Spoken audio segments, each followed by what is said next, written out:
What's going on, everyone? It's LFC Transfer Room here, and Liverpool have just beaten Chelsea Dive Company 4-1 at Anfield in what can only be described as an embarrassing performance from them. And I think it's probably a safe guess to say Darwin Núñez had more shots than the entire Chelsea team. In fact, he probably hit the post more than the Chelsea team had shots. But if that's a preview of the Carling Cup final, Carlsberg Cup, Carabao Cup, whatever the hell it's called, Milk Cup, whatever it's called now, Kings. Worthington Cup, everything, It's time to be positive, isn't it? We are in a good place. What did you think about the game? It was fantastic tonight. They were absolutely brilliant on the field. First half, I had this feeling like Chelsea have picked up a little bit, and I thought, it could be a bit of a difficult game, maybe just one of them. They get under your skin a little bit, like they used to, and you think, oh, it's going to be. And they said something like the last 5 games have been draws, something like that. I was thinking, we could do without that. And to be fair, we were absolutely electric first half. It was like they couldn't live with us. And that was good to see. The intensity was there. And the players were up for it from the first minute. Jota, to be fair, has stepped up since Salah's gone off to AFCON. I know he's got injured and he's now obviously recovering, but is it 3 goals, 2 assists so far since he's been away? And it's like he's really stepped up and he's making a difference. So was the rest. I'm not, just singling him out. But yeah, to be fair, it was a fantastic first half, I thought. I think one of the things that pleased me most, Race, was the fact Chelsea tried to leave it in. They tried to sort of bully to see if we could be bullied. And we just slammed into them harder than they slammed into us. Conor Bradley just absolutely went through Sterling, but cleanly and with the ball out the other end about 3 or 4 times in that first half. And it was just superb, wasn't it, to watch? Oh yeah, such a joy. It was so good to see us, just early on, just playing well. This fixture has, we haven't beaten Chelsea in the league since I think 2020. It's been such a long time. Of course, we had the 2 cup triumphs, but you just kind of hope that, just given the recent way this fixture has gone, that we could put in a good performance. And this really seemed to encapsulate just how far ahead we are in comparison to Chelsea, which is embarrassing on their part, given how much they've spent and their manager turnover and everything. I mean, this just showed how much of a level we are above they are. And it's just the type of game that, of course, you think of Chelsea as the big 6 side, but they've shown nothing to say that they are, belong in the top end of the Premier League. I mean, they tried to come and bully us, and we just kind of pushed back and didn't give them any wiggle room at all. I mean, right from the start, we were, on the front foot and firing away. They had a little penalty shout in the beginning, which wasn't nothing there, nothing to it. Other than that, I mean, they didn't really show anything other than, their consolation goal in the second half. I mean, Caicedo getting subbed off, in the 60-something minute. I mean, that was just so sweet. I mean, that's just hey, have fun with Chelsea. Have fun over there. I know we're losing Klopp, but like, have fun dealing with all that crap they got going on over there. And it's and Conor Bradley too. I mean, it's just incredible. He looks so good out there, and you think for someone who's only just kind of making his getting his legs under him in the Premier League. I mean, he looks so natural out there and comfort on both ends of the pitch. I mean, defensively, didn't give up anything. And of course, the goal and 2 assists. I mean, that's just an absolute dream. Of course, considering what we maybe think of Trent moving more towards midfield. And now you got Conor Bradley there now as a right back. I mean, this was, for me, it's the Conor Bradley game. I mean, a goal and 2 assists, man of the match for me. This really announced himself, on the stage and as now a key player for us going forward. And I know it's, we'll talk about future games and whatnot, but I mean, just incredible, just a great game all around. I think one of the, let's go through the dives or the penalty appeals, because there was 4, wasn't there, in the game in total for the Chelsea Dive Company, and we'll do a round robin. So again, let me know if you think any of them were pens in the chat. Let me know if you think that it was a clear and obvious VAR, or if you think VAR was right not to intervene. So the first one was Gallagher ran into the thigh of Van Dijk, went down, was at full pace, and we'll just do do you think it was a pen? Would you have complained if it was a pen, i.e. VAR's right not to overturn? Where do you think it goes? And let us know in the chat. Kings, first one, do you think it's pen? No. It's just unfortunate. I mean, at high speed like that, it was just a clash of knees. I'm sure if you look back over different decisions, sometimes things are given, but I'd have been very disgruntled if that had been given as a penalty. Not for me. Race? Yeah, not a penalty. There's allowed to be some contact, right? I mean, you can't fully, has to be, it's a game. There's going to be contact, and there's nothing to warrant. I felt he went down very easily. It definitely would have been very harsh to give that penalty. I would have been upset. I think the first one was a pen. I'm going to go against you both. I actually think that one was a pen, but I don't think it was a severe enough pen that it should get overturned by VAR. I think if it was given as a pen, It wouldn't have been overturned. If it wasn't given as a pen, it wouldn't have been overturned. I think it was one of those where, at pace, the ref can call it as he sees in the game. And that's kind of how I felt about that one. I was like, I could see how that might be given.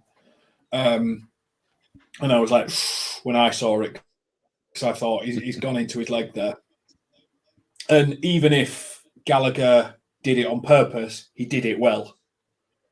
If that makes sense. Yeah. He ran into the leg well. He got good contact. It wasn't just a little finger in the back or anything like that. I don't know about your commentators, but the color guy for us here said it was a pen for him. He was confused why it wasn't given a pen. Oh, yep, same here. Yeah. They were, how dare they type thing. Mm-hmm. I'll be honest to say, James, right? I'm gonna praise Paul Tierney. Nobody likes him at all, but no, I think he was really good tonight. Mm-hmm. I agree. He let a lot go tonight, actually, and I think there was even fouls against Conor Bradley on the right-hand side, which I think you could argue that was a foul, but it was like, no, in the context of the game and how it all flows, there was ways Diaz was all over people and they were all over him. Yeah. I think he let a lot go and actually let the game run quite well. Linus, good win today. Yeah, couldn't agree more. The next pen was the Chilwell yellow card dive, where Canate put his leg in, pulled his leg away, left foot in, left foot out, didn't touch him. Right yellow card for the dive, I assume, gents? Yeah, I would say so. I mean, yeah, a bit like you say, a bit like the Okie Kokie, in out, but he's gone over anticipating he's going to leave his leg there, and he's whipped it back out. And then made Chilwell look silly. To be honest, he's gone over and deservedly got a booking for a dive at the end of the day. That's what it was. So, I mean, we got to call it for what it was. It's the ref got that spot on. To be fair, so I was most pleased with the way Canate went as if he was going to do it. Realized very quickly in that split second he probably wasn't going to get the ball, and then he would give away a penalty. So he pulled his leg back out. Player goes over looking for something, and it's like, well, no, that's cheating. The next one was Mudryk was in a tussle with, I think it was Trent, hand in the back. Suddenly that hand was electrocuted and sent Mudryk 2,000 feet in the air. Do you think Trent's electric touch was a pen race? No, not at all. Mudryk is he's garbage. I don't know what Chelsea's seeing him. He went down at the slightest touch of something. Just was it 2-0 or 3-0 at the time? I don't know. Just trying to look for something. Definitely not a pen. And he had another moment too where he was fighting for the ball, or maybe he gave it away in the box and he gave a careless fall away. I mean, just a terrible cameo from him. But no pen for me. And the final one was the one all our commentators were saying it's a pen, it's a pen, it's a pen. Which was Van Dijk with, I think it was Nkunku, wasn't it? Nkunku on his back to him, Van Dijk's foot went as if it was going to stand there. Soren Kuku's foot was there and then went back, and I don't actually think it hit him very hard. I didn't see that one as a pen. Kings, what about you? Did you think that was? No, I'm going to say the same again. Repetitive. No, I didn't think it was, to be honest. I don't get how he goes up. Yeah. Like Nkuku jumped in the air. I think he oversold it, if anything. Yeah, that's the problem. It probably was that. No, I don't. Like I said, no, I don't think any of them were necessarily clear penalties. So I'll let it. Like I say, I'll give him some credit this time and say, well, the ref from my side today made it a nice, enjoyable watch for a change, because didn't worry too much about them. But no, I don't think any of them were overall. So it's I'm glad he didn't give any. Now, we need to move on to the obvious man of the match. There was only one man of the match today, Race, and that was Conor Bradley. And we've got Arsenal coming up at the weekend. You've got probably player of the season, best right back in the world, in my opinion, being kept out of the team at the moment because a player is so highly on form that the only way Trent could break into this team at the moment is to play in midfield, and that's on the hope that McAllister's got a bit of a knock and someone needs to come in and play that sort of six playmaker role. Bradley has to start against Arsenal, doesn't he? And how good was he tonight? Yeah, I thought about it too. Like, I mean, it's an absolutely tough decision to make. I mean, you can't a goal and 2 assists for someone who's just breaking his way into the team. I mean, how can you bench him for a game against Arsenal and in such a massive game too? And then what do you do with Trent? I mean, leaving him out of the starting 11 would just be kind of insane to think about, but it makes sense. It really would be a midfield role, and I would even be nervous to put Trent in midfield because we haven't really seen it that much. I know he can definitely play it as a natural, not so much as an inverted right back, but still, straight in and out midfielder. But I would be, fine with putting him out there. But just more on Bradley. I mean, he was, when he scored his goal, when he came running up down the right side. I mean, I'm sure we were all just shouting, shoot. I mean, that's what I was, thinking, just like put it across goal. You got an open lane, and I couldn't believe how much space there was. I know there was a collision there. Jota and someone else kind of came to, took each other out. Nowhere near them, was it? Yeah. I mean, Chelsea was already so shifted over to the right anyway that there was so much space, and that was really poor from them. But I mean, it was incredible. And then the second assist just kind of came out of, I felt kind of out of nothing. He just kind of put it in, and Solbassai was there. I mean, it was just kind of at that point in the game, I was just kind of watching, not so much on the edge of my seat, just kind of leaning back and kind of casually watching. And all of a sudden, whips the ball and assist goal. It was pretty nice to see. And he just looked so comfortable out there. Didn't look like an academy kid. I know he's, these youngsters that we bring in, he's 20 years old, so he's not the youngest type of academy kid, but he's still pretty young, especially as a professional too. He was loaned out last season to, in League One. So, not even the championship side, but he just looks so natural out there. And he looks, and defensively too, that's kind of something I want to see from especially an academy player, in defense is, do they have the defensive chops in the Premier League? And he certainly showed that. He just looks like a long and athletic, kid out there. It just looks, sometimes with Trent, we worry about, his defensive duties and maybe it's overrated, by us Liverpool fans or other people, think, Trent can't defend. But as Liverpool fans, we kind of push that aside. He definitely can put in a good shift, but there is some, worry with Trent in defending. But Conor Bradley, I mean, I didn't look worried at all, when he was out there. So, you have to be careful sometimes with these youngsters as they get a really good run in and then they can hit a wall. And we just have to make sure that that wall doesn't, come with Arsenal this week, because he's had a really good last, few weeks or so. So I would still continue to play him. I mean, I don't see how you can drop him out of the team. It's harsh on Trent, but I mean, Trent, obviously you have to look at someone who's just coming to the team and registered a goal and 2 assists from your spot and like, hey, buddy, he's in form. We can't take him out. There are other roles for you. What kind of vice captain does he want to be, basically? Yeah. And certainly this individual. Yeah, and certainly this, McAllister, if he has a knock and maybe can't make a start, then there you go. You throw Trent right in there, and I think that'd be, a good solution there. But if McAllister's fit and available, I think you put him in, and you just kind of continue to ease Trent back in. Of course, he's coming back from injury. You can obviously, if things look south with Connor Bradley, you can take him off at halftime, and put Trent back in. So it's not the worst. It's a good problem to have. You have two phenomenal right backs, and can kind of just pick either one. And I don't think there's obviously keeping Bradley would be the decision to go with. No, Kings, if you play Bradley, that probably means you can't play Robbo and you have to play Gomez, because Gomez plays the inverted role from left back that Trent plays. And Robbo plays Bradley role on the left-hand side when he plays going up and down. So if you're starting Connor Bradley, you probably need to start Joe Gomez as well, don't you? Yeah.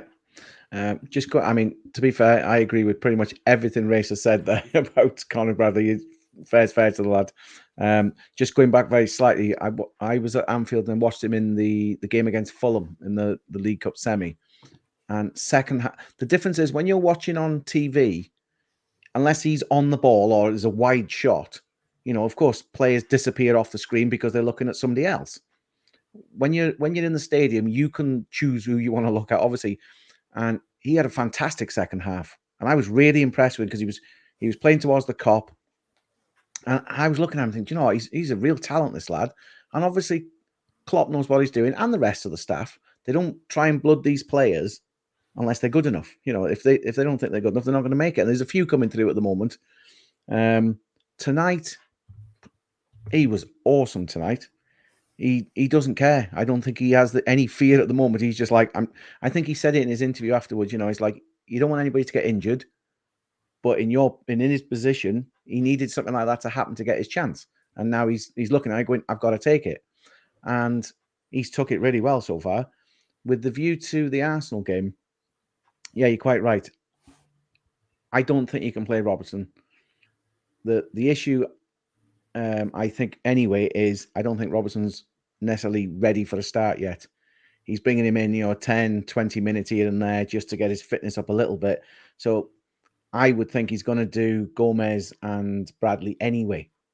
That's my thinking. I mean, you never know where Jurgen. He's a master of pulling out a surprise when you think, like Jota scored the game before last, didn't play the next game, or whatever it is. It's like you think we really should have played, but he's a master at doing that. But I do think this weekend he'll play the two that started tonight, and hopefully we have a similar outcome.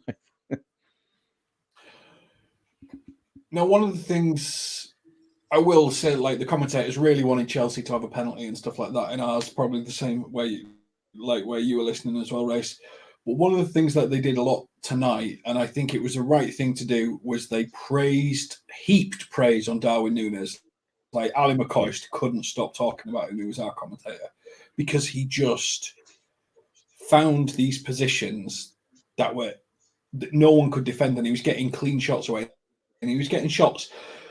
I almost said on target, but hitting the post doesn't count as on target, does it? It counts as off target. But 4 times hitting the post, the only Premier League player ever to hit the post 4 times in a game. Poor guy. But first player to register 10 goals and 10 assists. He got another assist. I mean, it's great for players like Salah, Jota, who can just pick up the pieces of the chaos that he creates. But you're talking an inch away from bagging 4 goals. That's crazy, isn't it, Race? Yeah. I noted, right away from the start, I think he had 2 long shots from distance that, I don't really think I've seen much out of, and he's got a rocket of a right foot. I mean, he fires them in, and I think, I think a couple of his efforts were, I don't know about the first one, but the second one where he kind of came across to the left side and took it with his left foot, and it was tipped onto the bar by the goalkeeper. So it was a really good save. But that one, when we say hit the post, you think of a player who's off target. Well, that one was tipped there. But yeah, I mean, I thought, if Connor Bradley was the man of match, I would said Nunez would have been the next man up for me, because I thought he was so dangerous tonight, and he just took up the space and drawing defenders away, freeing up others, and he recognized right away from the beginning that he's going to have that space, and Chelsea were all over all night, defensively, and Nunez was just finding space, getting shots up.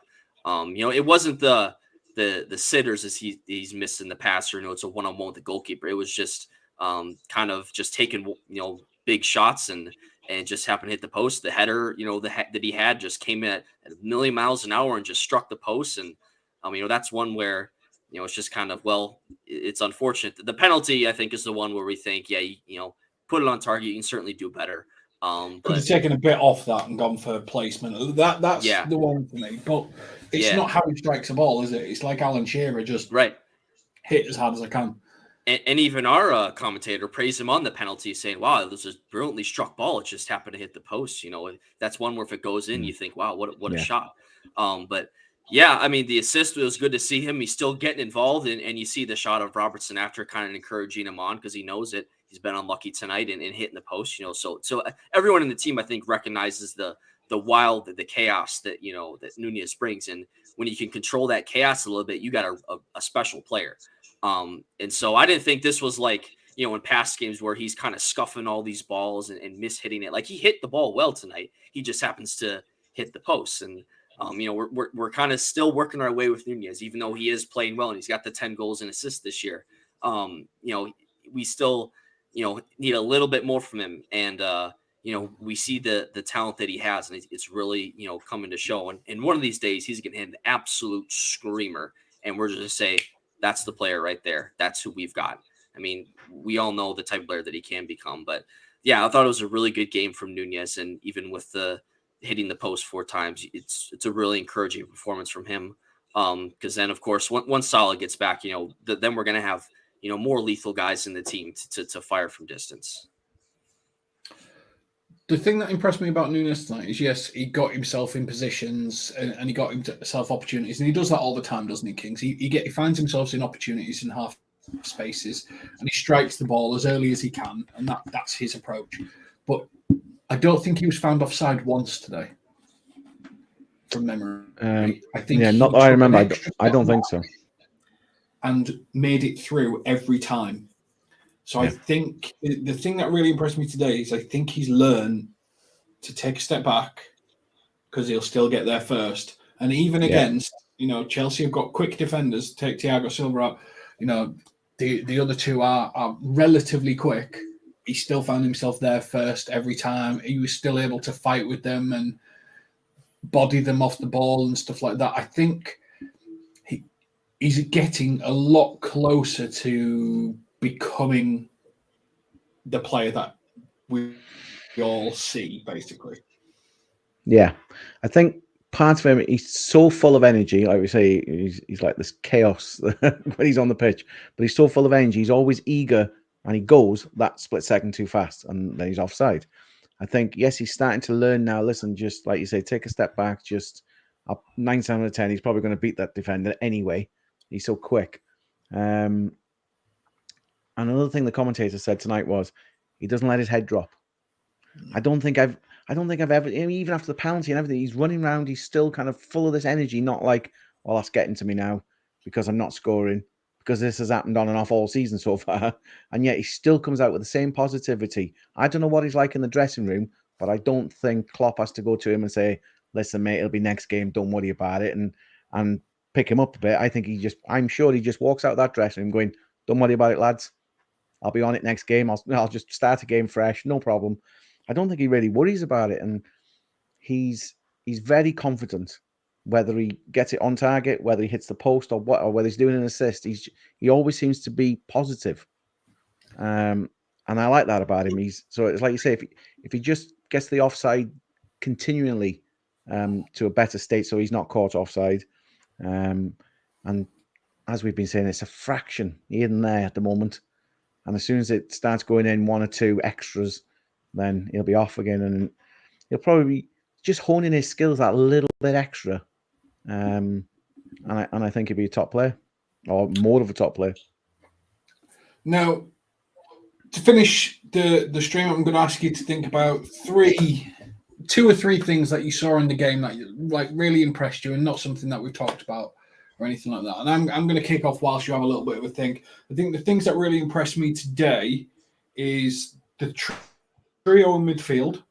I really liked how they rotated position. I really liked how they interplayed. They seemed to know where everyone was running. There was a time where Szoboszlai and Curtis were playing on the left wing together, and the other players were filtering around. I think that element is coming together. I think that is the midfield three for the future. That really impressed me. And the other thing that impressed me that I've not really seen anyone talk about is, when did Konate start playing crossfield balls to people's feet 40, 50 yards? Because the last two games he's done it and he's nailed every single one. So I think Konate's development as a ball-playing centre-back is the two things I took away from that game. In terms of the midfield, I was really impressed with. And Konate's ball distribution. Wow. Some of them to Diaz was just... And I'll throw one more in just to take all the options away from you, which was, it was great to see Diaz blasting past people tonight. Taking them on and beating them. Because I think he's cutting too often. And today he took him on, and big, powerful centre-back still took him on. Yeah. Race, I'll start with you. What were some of your takeaways from today? Please, if you've got any chat. I know you mentioned the midfield trio, but I'll kind of hone in on McAllister specifically. I think he was really good, phenomenal tonight. Just really growing into, that role as a number 6. And really, since he's come back from his injury, I think he's just looked phenomenal. I think sometimes being away from the pitch, obviously it refreshes him a little bit, but just kind of seeing the game from a different angle, I think that's really helped him. And just recognizing that, we have, with the improved midfield around him as well, you just ping a pass forward and they'll make something happen. I thought he was really good at delivering that final pass, that pass forward. And Nunez as well. I know we talked about Nunez, but I thought, like you said, getting into the right spots and making things happen. He's not going to be the false 9 that Firmino was. That's not the type of player that he is. But I thought he did a really good job of kind of that link up play and getting in the right spots and really just kind of becoming all around, that center forward, that striker, that we can hope he can be. Because, we thought that Nunez can, maybe coming in from the right or from a wing spot is good as well. But I think, long term, I think we want him through the middle. And so I think he just continues to develop in that role. Those two, and then Szoboszlai as well. I think him coming back, I think this is his first start since his little injury, or I could be wrong, but I thought he was really good as well. And just, like you said, the midfield, just bossing Chelsea, for how much they spent. And I just, Caicedo's obviously the main one that we were watching tonight, to see him booked early, and then just struggle all game. He was at fault for the second goal there, giving the ball away. It was just such glorious to see us just bossing the midfield against another team that, while the players aren't good, they certainly have talent, but sometimes our midfield in the past has been bossed, and now we just bullied them. They just say that midfield's not good. £200+ million players and Conor Gallagher. Yeah, I'm looking at like the match ratings and stuff. Both Fernandes and Caicedo got 5.6, and I'm like, our midfield is 8s across the board, and so it was just so glorious to see. I mean, just overall, big picture, like we're so far ahead of Chelsea. I just a real disdain for Chelsea that I have over this last window and how they've done their business. I'm sure we all feel the same way. It was just so glorious to put them in their place and remind them that they're a mid-table team. But they won the transfer window trophy. Yeah. Dust it off. Takeaways from the game? All things talked about. Race has partly stolen one of them when he didn't even know. He must be obviously in my head. Partly the thing with Chelsea. The first thing is, like, they're the opposition. They come here and they've spent all this money. And I was just like, how poor are they? They are really, really poor side. And they're 20 points behind Liverpool. It's like, that says a lot. All that money spent, whatever it is, $1 billion, or I don't even know. I've lost count. It's ridiculous that they're so poor. And to be fair, they've got a decent manager. It's not like they've got, a rookie in charge like Lampard. but it's not working at the moment. Whether he even makes it to the end of the season, I'm not sure. It depends. But anyway, that's a separate, for another stream. One thing that I was really impressed with tonight was McAllister. Really good. I was a bit concerned, obviously, when he got his knock at the end of the game, and I thought, please don't be out. And he did come back on. Hopefully, he's going to be fine. He was really good. I mean, first half alone, I think it was something like 28 out of 30 passes completed. He was so on it, and it was really good to see because relatively, a couple of games he's been off for a little while and with his injury, and it's nice for him to come back, get the confidence. So that really, really impressed me. I mean, just taken away from the game itself, I mean, I think it was about 28 shots Liverpool had. That's the most Chelsea have faced since 2003-04 season against them. 13 on target was the most in that same period since 2003-04 season that they've had against them in a game. That's how dominant we were today. And that's what I take away from it. It's not necessarily the individuals, it's the whole team performance was that good. We battered them into submission, basically. It was really good to see. And more like that, come the weekend against Arsenal would be fantastic. I think that's really what it comes down to. I think the momentum's building. We're two really strong performances at home. We've seen Liverpool counter-press like an animal. McAllister today was tackling like an animal. I can't wait to see his tackle stats. Conor Bradley now has as many assists as Bruno Fernandes in 18 less games. So that's 3 assists in 20 games to 3 assists in 2 games. So, not bad for a backup right back, really, is it? No, this is it. Liverpool have a big test coming up against Arsenal, and I think this is make or break for Arsenal. They either get a win and get within 2 points of us, or they lose, and then the gap is 5, 6, 7, 8 points. And I think that's probably curtains in their own eyes, not necessarily in ours, but in their own eyes for their title challenge against us. So I think there's a big 6-pointer coming up, and we are in the absolute form of our life. Thank you very much to Kings and Race for joining me to do a post-match review. This has been the LFC Transfer Room Conor Bradley is Amazing stream. We will catch you on the next one. Take care.